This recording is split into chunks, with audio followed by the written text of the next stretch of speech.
In his nightly video address, President Volodymyr Zelensky of Ukraine said that more than 300 people have been tortured and killed in Bucha, a suburb of the capital Kyiv, adding that the list of victims is likely to grow.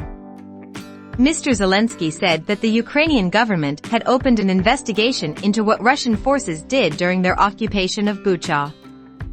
He visited Bucha on Monday along with other cities near Kyiv, including Stoyanka and Irpin, which had been the scene of intense fighting over several days. The bodies of killed people, killed Ukrainians, have already been taken from most streets, but in the yards, in the houses, the dead still remain, Mr. Zelensky said in a translation of his remarks shared by his office. The cities are simply ruined.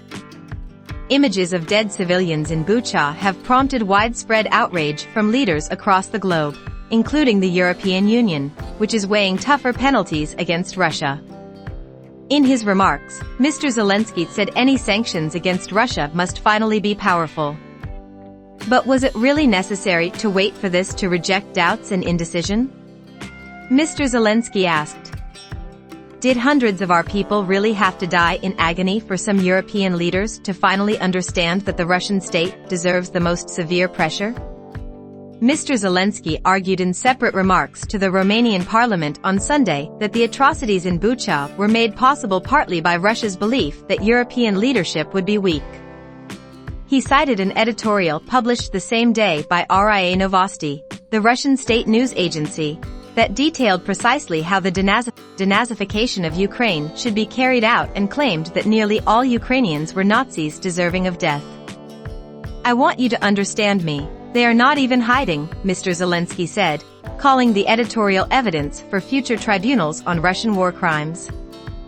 Mr. Zelensky said in his nightly address that the government wants to provide journalists with maximum access to Bucha and other liberated regions of Ukraine.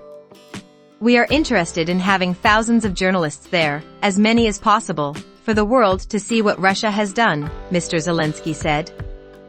Mr. Zelensky said that information indicates that the number of victims could be even higher in other cities that have been retaken by Ukraine, such as Volodymyr, northwest of Kyiv. In many villages of the liberated districts of the Kyiv, Chernihiv and Sumy regions, the occupiers did things that the locals had not seen even during the Nazi occupation 80 years ago, he said. In cities back under the control of Ukraine, Mr. Zelensky said that the government has begun preparing to restore normal life by clearing areas of mines and neutralizing explosive devices, and that eventually electricity and water would be restored across the country.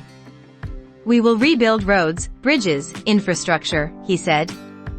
"Life will come again to every city, to every community that the occupiers tried to destroy."